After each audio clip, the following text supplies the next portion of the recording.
Keith Emerson was a founding member of Emerson, Lake and Palmer who died by a self-inflicted gunshot wound on March 11th. He was 71 years old. Instead of focusing on his death, let's focus on his life and how important some of his decisions were to the face of all music.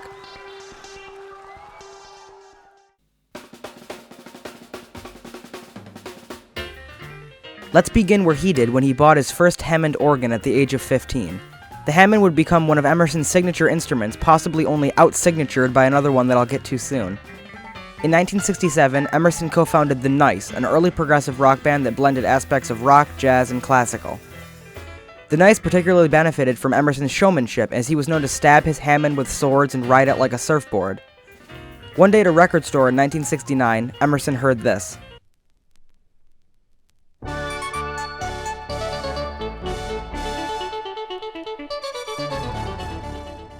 That's Switched On Bach by Wendy Carlos, then Walter Carlos. It was an album recreating classic Bach pieces using only Moog synthesizers. Immediately, Emerson wanted to know what those sounds he was hearing were and how he could make them himself. He learned that it was a Moog synthesizer, and he borrowed his friends for a nice gig in which he presumably caused heads to explode with his Moog-only rendition of Strauss's Also Sprach Zarathustra, named after the most righteous work by the man with the most righteous stash, Friedrich Nietzsche, a song that was made popular by Stanley Kubrick's then recently released film 2001: A Space Odyssey. Wow, that was a whole mouthful of nerd.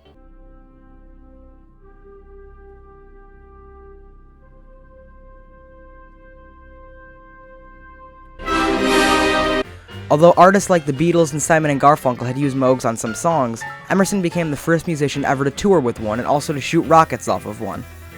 In 1970, Emerson co-founded prog rock supergroup Emerson, Lake and Palmer with Greg Lake, former bassist and singer of King Crimson, and Carl Palmer, former drummer of The Crazy World of Arthur Brown and Atomic Rooster. With ELP, Emerson was specially commissioned by Moog to tour with new prototypes of new synths not yet available to the public. Their eponymous debut album was a mishmash of Hammond organ-laced jazzy classical-influenced prog rock, and also started a tradition on ELP albums, to have at least one Greg Lake-penned ballad performed primarily on acoustic guitar. Lucky Man, the ballad in question, became Emerson, Lake and Palmer's most famous song, and this is important because it ended with this.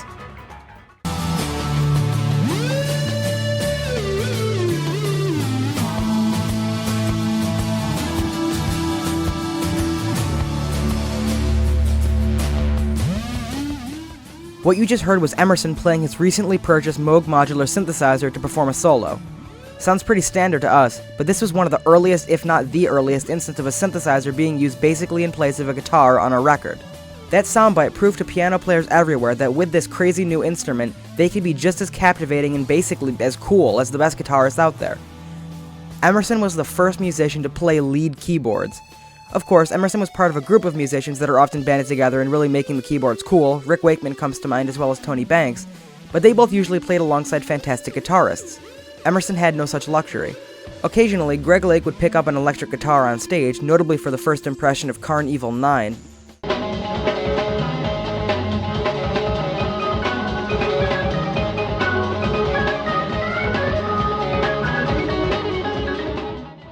Most of the time, it was up to Emerson to lead the band, and did he ever. Over the next few years, ELP released some of the most enduring and beloved albums for piano players, bassists, and drummers everywhere, starting with Tarkus, and moving through Pictures at an Exhibition, Trilogy, and ending with Brain Salad Surgery, all released within a span of less than 5 years. Throughout this time, Emerson remained a hero for keyboardists everywhere.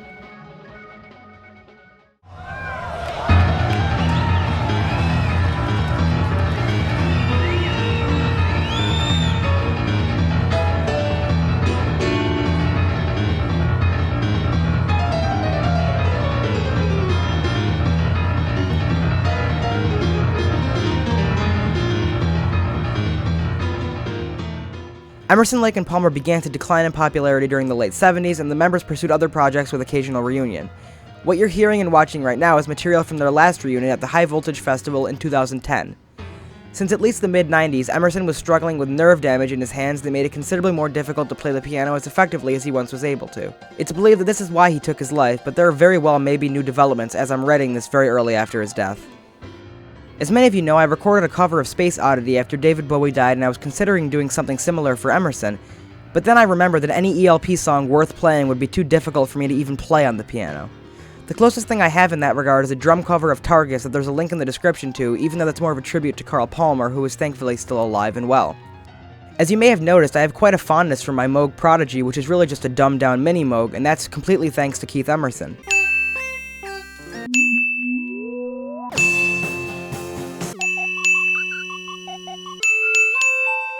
I made this video not out of obligation, but because I wanted to explain to anyone who is unaware just how important Keith Emerson was to piano players, which translates to how keyboards are viewed by general audiences as well as how they're played.